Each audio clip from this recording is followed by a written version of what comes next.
Let's compute the Python style division of x by y using tf.math.divide. And for this, we'll create a tensor x that is equal to tf.constant. And the values we have are 1, 2, and 3. And then we can create another tensor y, tf.constant.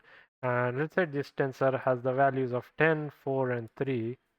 Now we are going to perform the division. We'll type tf.math.divide, divide, and we are going to specify the tensors that we need to use to perform the division, x, x comma y, and then we can print the values of z, which is after converting it to a numpy array, and this is what we get. So we are dividing x by y, so 1 divided by 10 is 0.1, and that's what we see here.